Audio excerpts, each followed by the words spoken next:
Olá! Durante décadas, o sistema tributário brasileiro foi, uma espécie de quebra-cabeça caótico, né? Uma coxa de retalhos que sufocou empresas e, assim, confundiu todo mundo. A reforma tributária, essa Lei Complementar 214/25, ela tenta ser a solução para isso.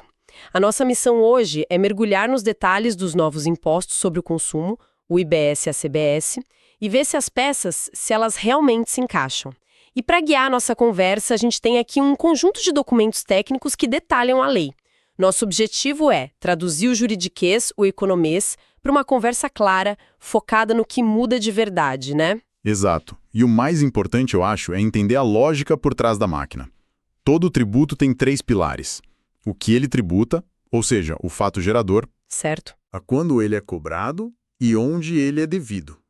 A gente vai explorar como a reforma redesenhou cada um desses pontos e, principalmente, os novos mecanismos de pagamento e recuperação de créditos. Aí que está o motor da mudança. Certo. Vamos começar a montar esse quebra-cabeça. O novo sistema é o tal do IVA dual. Na prática, são 2 grandes impostos, o IBS, que junta os de estados e municípios, e a CBS, federal. Isso. A inspiração veio de modelos internacionais de imposto sobre valor agregado, o IVA. Sim. Mas é uma inspiração com um forte sotaque brasileiro, digamos. Um IVA de manual, sabe? O modelo ideal. O ideal teórico. Isso, o teórico. Ele teria uma base de cobrança gigante, sem exceções, crédito total em todas as etapas, cobrança no destino e uma alíquota única para tudo. O nosso bem já nasce com uma série de particularidades. E isso me chama a atenção. A gente fala tanto em simplificar, mas já começamos com exceções. Que tipo de particularidades são essas? Bom, para começar, não teremos uma alíquota única. Teremos reduções de 30% a 60% e até isenção total para setores como saúde e educação. Além disso, regimes especiais que já existiam, tipo Simples Nacional e Zona Franca de Manaus, foram mantidos. Ah, entendi. São decisões assim que refletem o equilíbrio político do país, né? O que na prática deixa nosso modelo um pouco Frankenstein, se a gente comparar com a teoria pura. E essa mudança no local de cobrança? Nossa, parece sutil, mas as consequências são gigantescas. Eu estava lendo o exemplo no material e ele é muito bom. Uma empresa que, no sistema antigo, escolheria a cidade B só por causa de um incentivo. Exato. Agora, no novo sistema, a conta do imposto é a mesma em qualquer lugar. A decisão dela passa a ser pela cidade A, que tem uma logística melhor, mão de obra mais qualificada. Perfeito. Esse é o chamado princípio da neutralidade em ação. A ideia é que o imposto deixe de ser um fator de distorção na decisão econômica. A competição entre municípios e estados não é mais por quem dá o maior desconto fiscal. Passa a ser por quem oferece a melhor infraestrutura. Exatamente. Melhor educação, melhor segurança. Essa ideia de neutralidade soa perfeita na teoria, mas será que na prática a gente não está trocando um problema por outro? Se os estados não podem mais competir com o imposto, eles não vão começar uma guerra de outro tipo? Sei lá, com regulação ambiental mais frouxa ou subsídios disfarçados? É uma preocupação válida, com certeza. É um ponto de atenção para o futuro. A neutralidade que a lei busca é a tributária, sustentada por 4 pilares: imposto nacional, cobrança no destino, crédito pleno e eliminação de distorções. Mas você tem razão. A competição vai continuar em outras arenas. A grande aposta é que essa nova competição seja mais saudável. Ok, você mencionou aqueles 3 pilares: o que, quando e onde. Vamos começar pelo mais básico. O quê? O que exatamente vai gerar a cobrança do IBS e da CBS no nosso dia a dia? A grande mudança aqui é a amplitude. A lei abandona aquela briga antiga entre o que é mercadoria, do ICMS, e o que é serviço, do ISS. Agora é tudo um conceito amplo de fornecimento. Fornecimento. De bens ou serviços. Isso inclui bens materiais, um carro, e imateriais, um software. E todo tipo de serviço. Isso resolve um problema histórico. Mas a lei também define com mais clareza 2 figuras, o adquirente e o destinatário. Qual a diferença? É sutil, mas é importante. O adquirente é quem paga a conta, quem faz a operação financeira. O destinatário é quem efetivamente recebe o bem ou o serviço. Ah, tá. Na maioria das vezes são a mesma pessoa, mas a lei foca no destinatário para definir para qual estado ou município o imposto vai. É o local do consumo que manda, entende? Entendi. E essa base mais ampla de cobrança traz umas mudanças diretas para o bolso. A locação de imóveis, por exemplo, antes era pacífico, que não tinha imposto. Tinha até súmula do STF. E agora? Agora entra na regra geral. Locação de imóveis passa a ser fato gerador de IBS e CBS. Outra área que muda completamente é a das doações. A regra antiga era confusa. Agora, a lógica é mais clara. Depende do encargo, do que se pede em troca. Certo. Os exemplos dos documentos ajudam a entender. Se uma fábrica de tintas doa material para uma emissora de TV, mas exige que a marca apareça na novela, isso não é bem uma doação, né? De jeito nenhum. É uma troca. É um pagamento por publicidade, portanto paga imposto. E num outro exemplo? Se um fazendeiro doa um terreno para a prefeitura com a condição de que ali seja construída uma creche para a comunidade, o encargo beneficia terceiros, a sociedade. Nesse caso, não tem interesse comercial direto. Aí, semi-imposto. A lógica é separar filantropia de marketing disfarçado. E tem outra situação do dia a dia que muda bastante, que são as bonificações, o famoso leve 12, pague 3. A regra geral parece ser tratar o produto extra como um desconto, é isso? Exato.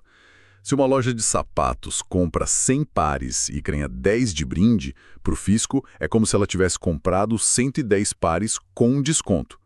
O imposto vai incidir só sobre o valor que ela efetivamente pagou pelo 100. As 10 unidades grátis não são tributadas. Isso, não separadamente. Espere um pouco. Essa regra da bonificação como desconto faz sentido para a maioria dos produtos. Mas e algo como combustível, onde o imposto é um valor fixo por litro, não um percentual do preço? A lógica não deveria ser diferente? É uma ótima observação. E é exatamente aí que mora a exceção. Para produtos com alíquota específica, que a gente chama de ad ham, como combustíveis, a lógica se inverte. Como assim? O imposto é calculado pela quantidade, não pelo preço. Então, se um posto compra 5.000 litros e recebe 500 de bonificação, para o fisco o que importa é que 5.500 litros entraram em circulação. O imposto vai ser calculado sobre o volume total. Não tem como dar desconto no imposto que é fixo por unidade. Ah, entendi. Ok, então o que da tributação ficou mais amplo e, em alguns pontos, mais lógico. Mas a outra grande dor de cabeça sempre foi saber quando pagar e, principalmente, para quem pagar. Como a reforma resolve isso? Vamos para o pilar do quando. A regra geral é simples. O imposto é devido no momento do fornecimento.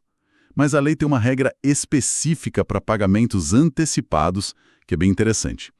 Imagina uma encomenda de uma máquina industrial de R$200 mil, com o sinal de 100 mil pago hoje. Nesse caso, a empresa já paga o imposto sobre esses 100 mil do sinal. Sim, mas é uma antecipação.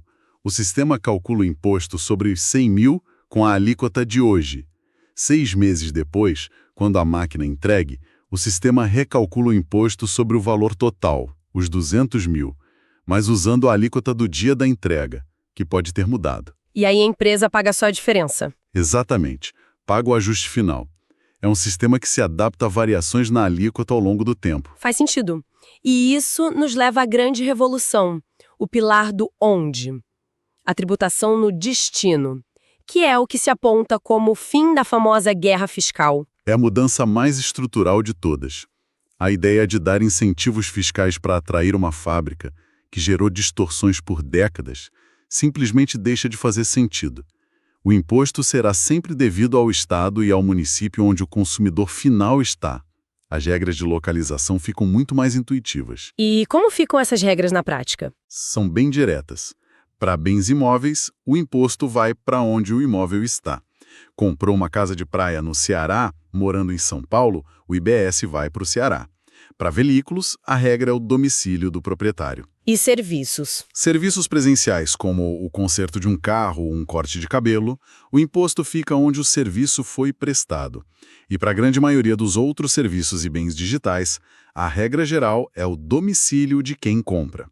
Simples e direto. Isso simplifica muito. Agora, vamos para a parte mais operacional. Como as empresas vão pagar e, mais importante, como vão receber de volta os créditos. É aqui que o sistema pode funcionar ou falhar na prática. Se a gente conectar isso ao quadro geral, a gente chega na mudança talvez mais crucial para a integridade do sistema. No modelo antigo do ICMS, o simples destaque do imposto na nota já garantiu o crédito para o comprador. Isso abriu uma brecha enorme para a fraude. As famosas empresas noteiras, né? Exatamente. Empresas que só existiam no papel para gerar créditos falsos. E como a reforma fecha essa brecha? Agora, o direito ao crédito para o comprador só nasce quando o débito do vendedor é efetivamente pago. O crédito de um lado está atrelado à quitação do débito do outro. É uma trava de segurança fundamental. E a ferramenta para garantir isso em tempo real é o tal do split payment, que já estão chamando de PIX fiscal. Exato. O split payment é mais que um jeito novo de pagar imposto. É uma mudança de paradigma. O fisco deixa de ser um auditor do passado para ser um participante em tempo real de cada transação. Isso não só combate a sonegação, mas dá ao governo uma visibilidade da economia que era impensável, sabe? Transforma o compliance em algo instantâneo. Isso. E existem 3 modelos de como isso pode funcionar. Certo, vamos a eles. Qual é o principal? O principal é o modelo padrão, o inteligente. Ele é totalmente integrado. Só para eu entender, isso significa que na hora que eu passo o meu cartão, o sistema da maquininha conversa com a Receita Federal antes de aprovar a transação para separar a fatia do imposto? Exatamente isso. A comunicação é em tempo real para reter o valor exato. Mas e se essa comunicação falhar? Se a internet cair? Aí entra o segundo modelo, o alternativo. É uma contingência offline. E como funciona? Nesse caso, o sistema de pagamento retém o valor total do imposto que está destacado na nota. Se foi retido a mais, o fisco devolve a diferença para o vendedor em até 3 dias úteis. E o terceiro modelo? É o simplificado. Ele é opcional e focado em vendas para consumidores finais. Para agilizar, em vez de calcular o valor exato em cada transação pequena, o sistema pode reter um percentual fixo sobre a venda. No final do mês, faz-se o ajuste e o que foi retido a mais também é devolvido rápido. Falando em devolução, isso nos leva ao ressarcimento, que é o processo para receber de volta os créditos acumulados. Isso é vital para exportadores. Como vai funcionar? Primeiro, é bom diferenciar ressarcimento, que é para recuperar crédito legítimo, de restituição, que é para quando se paga imposto por engano. O ressarcimento acontece quando a empresa tem mais créditos que débitos no mês. A lei estabelece prazos para o fisco analisar e devolver esse dinheiro. E que prazos são esses? Imagino que a agilidade aqui seja um ponto crítico. Sim, a regra geral é de 180 dias para análise, mas existem prazos reduzidos. Cai para 60 dias em 2 situações. Se os créditos vieram da compra de ativo imobilizado, como máquinas, ou se o valor pedido está dentro de um limite de normalidade para a empresa. Uma média, então. Isso, até 150% da sua média de créditos. Existe uma via ainda mais rápida? Uma espécie de fast track? Existe. É o prazo super reduzido de 30 dias. Ele vale para os mesmos casos de 60 dias, mas só para empresas que estão em um programa de conformidade, os chamados bons contribuintes, de baixo risco fiscal. É um incentivo claro. E o material menciona uma regra curiosa sobre o Simples Nacional. Se uma empresa pede o ressarcimento e logo depois migra para o Simples, o que acontece? Aí entra uma trava anti-oportunismo. O prazo para receber esse dinheiro fica suspenso por até 5 anos. A intenção é clara: evitar que uma empresa acumule um monte de créditos no regime normal, peça a devolução e depois corra para o Simples para fugir de uma fiscalização mais rigorosa sobre a origem daqueles créditos. Ok, então o jogo do crédito ficou mais complexo e seguro. Para resumir, como as diferentes operações do dia a dia afetam o direito de usar ou não esses créditos? Podemos simplificar em 3 grandes regras. Primeira, operações com alíquota reduzida, como serviços de saúde. Nessas, a empresa que vende mantém 100% dos créditos que acumulou ao comprar seus insumos. A redução do imposto na venda é um benefício, não uma punição. E a segunda regra? É para operações isentas ou imunes. Aqui a regra geral é o estorno. Os créditos das etapas anteriores são anulados. Se uma empresa compra insumos com imposto, mas vende um produto final isento, ela perde o direito àquele crédito inicial. Mas essa regra tem exceções importantíssimas, não é? A exportação é o grande exemplo. Sem dúvida. A exportação, apesar de ser imune, mantém 100% do crédito. Isso é fundamental para a gente não exportar imposto brasileiro e nosso produto chegar mais competitivo lá fora. A venda de livros é outra exceção notável. E a terceira regra? A terceira e última é para operações com alíquota zero. Nesses casos, a lógica é a mesma das exportações. O crédito é integralmente mantido. É a promessa de um sistema mais racional. Ele se baseia na neutralidade, na tributação no destino, para acabar com a guerra fiscal, e em tecnologia como split payment, para dificultar a sonegação. Exatamente. É uma tentativa de trocar um sistema complexo e imprevisível por um com regras mais claras e teoricamente mais justas. E isso nos leva a uma reflexão final, que é um desdobramento de tudo que a gente conversou. Qual seria? Com o fim da guerra fiscal e a tributação focada no local de consumo, como as estratégias de localização e logística das empresas no Brasil vão se transformar.